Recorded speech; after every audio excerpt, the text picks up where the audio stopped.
Hello students. और आज हम पढ़ेंगे ज्यामिति में तिर्यक-छेदी रेखा और बहुभुज के बारे में विस्तार से।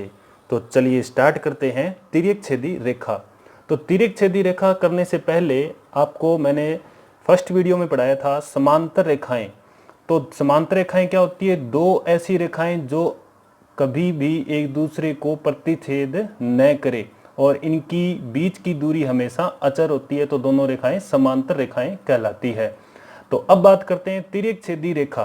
तो तिर्यक-छेदी रेखा क्या होती है? दो या दो से अधिक समांतर रेखाओं को प्रतिच्छेद करने वाले या करने वाली रेखाओं को तिर्यक-छेदी रेखा कहते हैं। जैसे ये रेखा L है और ये रेखा M है, दोनों समांतर है। इसका मतलब ये हुआ L समांतर है M के, और एक तिर्यक-छेदी रेखा जैसे मान लो इसको शो कर लेते हैं S से, स्मॉल s से। ये एक तिर्यक-छेदी रेखा है, इसको ये काट रही है। तो इसमें बनने वाले कोणों में संबंध क्या होता है? तिर्यक-छेदी रेखा और समांतर रेखाओं के बीच में बनने वाले कोणों में संबंध क्या होता है? तो यहाँ 8 कोण बन रहे हैं। देखो कितने बन रहे हैं? 8। तो सबसे पहले बात आती है बाह्य कोण कौन कौन से हैं। तो बाह्य कोण जो ये है, ये दो समांतर रेखा है, उसके ऊपर वाले और ये नीचे वाले कौन कौन से कोण? कोण 1, कोण 2, कोण 7 और कोण 6, ये कहलाते हैं बाह्य कोण। उसके बाद बात आती है अंतः कोण की। अंतः कोण कौन से हैं? जो समांतर रेखाओं के अंदर अंदर जो कोण हैं, कौन कौन से कोण? कोण 3, कोण 4, कोण 5 और कोण 8, ये हो गए अंतः कोण। उसके बाद बात आती है सम्मुख कोण की। सम्मुख कोण से कोण 1 और 3, कोण 2 और 4, ये युग्म है। कौन कौन से कोण?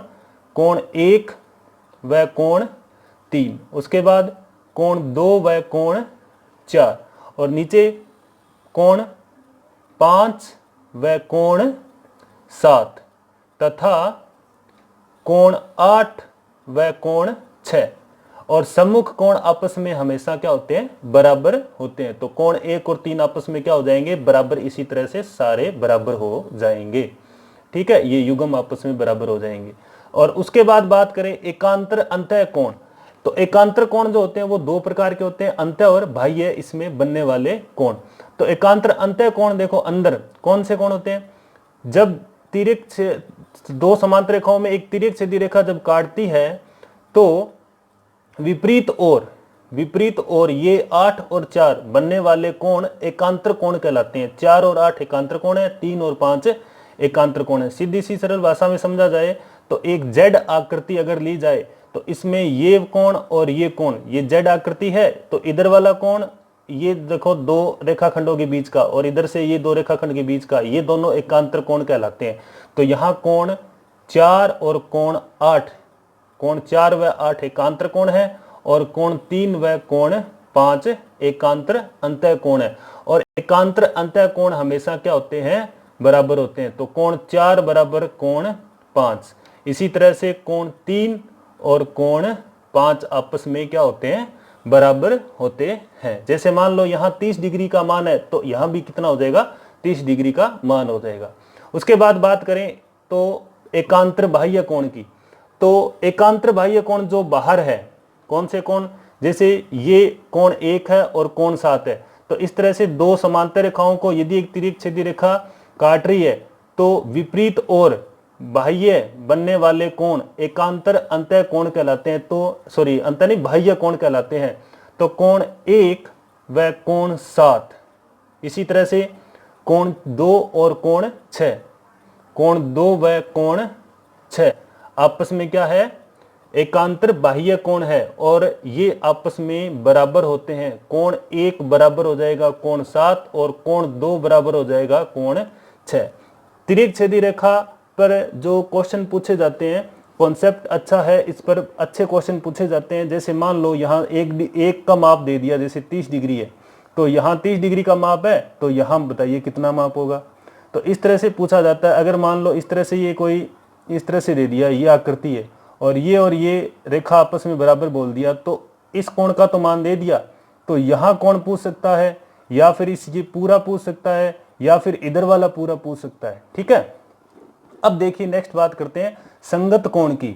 तो संगत कोण कौन से होते हैं? जब तिर्यक छेदी रेखा जब काटती है दोनों समांतर रेखाओं को, तो एकांतर अंदर वाले, हाँ, 4 और 6, 4 और 6, इसका मतलब ये हुआ कि समांतर रेखाओं के नीचे की ओर, एक की ओर तिर्यक रेखा के एक और समांतर रेखा के नीचे की ओर, जैसे 4 और 6 ये इस समांतर रेखा के नीचे है और ये इसके नीचे है और तिर्यक रेखा के एक ही ओर है, तो ये संगत कोण कहलाते हैं। और ऊपर की ओर जैसे 1 है और ये 5 है, तो यहाँ युग्म कौन सा बना, कोण 4 व कोण 6, ये संगत कोण है। और संगत कोण हमेशा क्या होते हैं, बराबर होते हैं। संगत कोण जो बनते हैं वो बराबर होते हैं।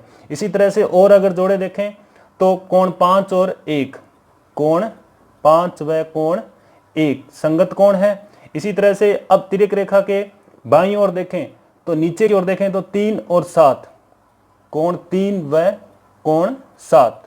इसी तरह से ऊपर की ओर देखें तो कोण 2 व कोण 8, ये क्या है, संगत कोण है सभी। और संगत कोण हमेशा क्या होते हैं, बराबर होते हैं। तो ये था तिर्यक छेदी रेखा के बारे में और उनसे बनने वाले कोणों के संबंध के बारे में। चलिए नेक्स्ट करते हैं अपने बहुभुज के बारे में। तो ज्यामिति जो बहुभुज है वो 3 या 3 से अधिक रेखाखंडों से घिरी बंद आकृति को बहुभुज कहते हैं, या इसको पॉलीगॉन भी बोलते हैं। 3 या 3 से अधिक रेखाखंड, जैसे मान लो ये मेरे पास 3 रेखाखंड है, तो ये कौन सी आकृति है, त्रिभुज, और ये चारों तरफ से क्या है, बंद है, तो ये एक बहुभुज है। और पहला बहुभुज यहीं से स्टार्ट होता है, त्रिभुज से। चतुर्भुज है, पंचभुज है जिसमें 5 भुजा होती है, षटभुज है जिसमें 6 भुजा होती है, अष्टभुज है जिसमें 8 भुजा होती है। तो ये सारे क्या कहलाते हैं, बहुभुज कहलाते हैं। और बहुभुज जो होते हैं वो 2 प्रकार के होते हैं, इस पर बहुत अच्छे क्वेश्चन बनते हैं। एक तो होता है उत्तल बहुभुज और दूसरा होता है अवतल बहुभुज। तो साइंस में अपनों ने पढ़ा है उत्तल लेंस और अवतल लेंस, तो इनको याद रखने का सबसे अच्छा तरीका, उत्तल लेंस कौन सा होता है, उत्तल लेंस इस तरह से बना होता है, और अवतल जो लेंस होता है वो इस तरह से बना होता है, यानी बीच में से पतला और साइडों में से मोटा। ठीक है, ये तो है अवतल और ये है उत्तल। अब देखो उत्तल बहुभुज कौन सा होता है, वह बहुभुज जिसका प्रत्येक अंतः कोण 0 डिग्री से अधिक हो लेकिन 180 डिग्री से कम हो। ठीक है, तो अब इसको कैसे करेंगे, जैसे मान लो ये त्रिभुज है तो ये एक उत्तल बहुभुज है, उत्तल बहुभुज का अच्छा उदाहरण है। ठीक है, चतुर्भुज है तो चतुर्भुज भी उत्तल बहुभुज का है। अब ये देखिए 0 डिग्री से अधिक, तो ये 0 डिग्री से अधिक है लेकिन 180 से क्या कम है। ठीक है, और यहाँ 90 डिग्री का कोण है। अब एक बात और उत्तल बहुभुज में कि ये जो विकिर्ण है इनके, उत्तल बहुभुज के या अवतल बहुभुज के, सबसे पहले उत्तल बहुभुज के विकिर्ण जो है वो इस दी गई आकृति जो भी बहुभुज है उससे बाहर नहीं निकलता, विकिर्ण बाहर नहीं निकलता। और विकिर्ण क्या होता है, आमने सामने वाले शीर्ष को मिलाने से बना रेखाखंड विकिर्ण कहलाता है। तो इसमें एक विकिर्ण ये बनेगा, एक विकिर्ण ये बनेगा, 2 बनेंगे। इसी तरह से त्रिभुज में कोई विकिर्ण बनता ही नहीं है। त्रिभुज में विकिरणों की संख्या हमेशा क्या होती है, 0 होती है, और यहाँ क्या होती है, 2 होती है। इसके बारे में आगे इसको नेक्स्ट अपने पढ़ेंगे कि विकिरणों की संख्या कैसी फटाफट अपने निकाल सकते हैं। चलिए अब जैसे उत्तल लेंस की बात कर रहे थे, तो ये शीर्ष है और ये शीर्ष है, अगर इन दोनों शीर्षों को मिलाएं तो एक क्या बन रहा है, विकिर्ण बन रहा है। तो यहाँ अच्छा है याद करने का तरीका कि ये एग्जाम्पल ले सकते हैं, उत्तल बहुभुज होता है 0 डिग्री से अधिक जिसका प्रत्येक अंतः कोण और 180 से कम हो, उत्तल बहुभुज कहलाता है। ठीक है, जैसे षष्ठभुज हो जाएगा वो भी उत्तल बहुभुज है। अब देखिए नेक्स्ट है अवतल बहुभुज। अवतल बहुभुज कौन सा होता है, वह बहुभुज जिसका कम से कम एक अंतः कोण, अंदर वाला कोण 180 डिग्री से क्या हो जाए, अधिक हो जाए, वो अवतल बहुभुज कहलाता है।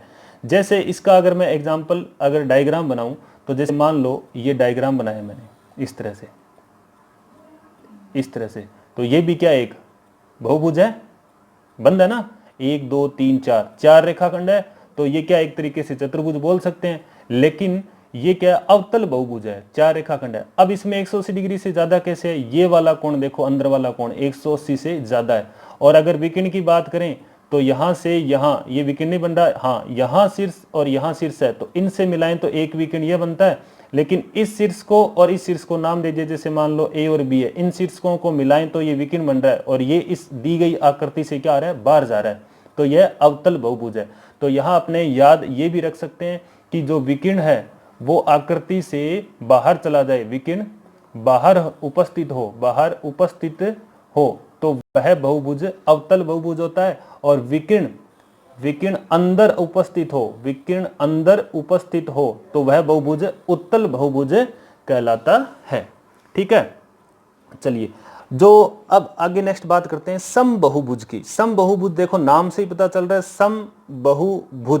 बहुभुज यानी जिसकी सारी भुजाएं क्या है, समान हो, समान भुजाएं हो सारी, और सभी अंतःकोण बराबर हो तो वह समबाहुभुज कहलाता है।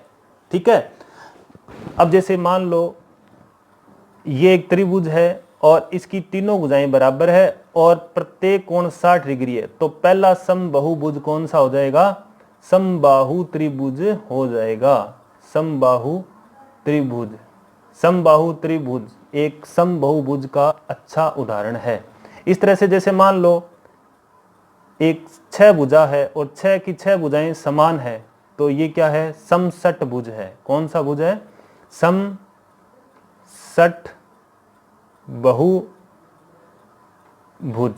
समषट बहुभुज। ठीक है, अब वर्ग की बात करें तो ये जैसे वर्ग है, वर्ग चारों भुजाएं जिसकी समान होती है वो वर्ग कहलाता है, तो वर्ग भी एक समबाहुभुज है। वर्ग भी क्या एक समबाहुभुज है। तो इस तरह से समबाहुभुज हो गया, ठीक है, और उत्तल बहुभुज हो गया और अवतल बहुभुज हो गया। चलिए नेक्स्ट पढ़ते हैं अपने बहुभुज में अंतःकोणों का योग ज्ञात करना। n भुजाओं वाले बहुभुज के सभी अंतःकोणों का योग, क्या, n भुजाओं वाले बहुभुज के सभी अंतःकोणों का योग। ऐसा बहुभुज जिसमें भुजाओं की संख्या n हो, n का मान कोई भी प्राकृत संख्या हो सकती है। ठीक है, प्राकृत संख्या 1 2 3 4 कोई भी नंबर हो, उनके अंतःकोणों का योग ज्ञात करना है तो फॉर्मूला रहेगा n-2 गुणा 180। जैसे मान लो त्रिभुज है, तो त्रिभुज में कितनी भुजा होती है, 3 भुजा होती है, तो कोणों का योग ज्ञात करना है तो 3-2 गुणा 180। 3 में से 2 गया 1 गुणा 180 यानी 180, तो त्रिभुज के तीनों कोणों का योग 180 होता है। इसी तरह से जैसे मान लो 5 भुजा वाला है, तो 5-2 गुणा 180, तो रह गया 3, 18 54, तो कितना डिग्री आया, 540। अंदर वाले कोणों का योग ज्ञात करना हो तो ये फॉर्मूला रहेगा।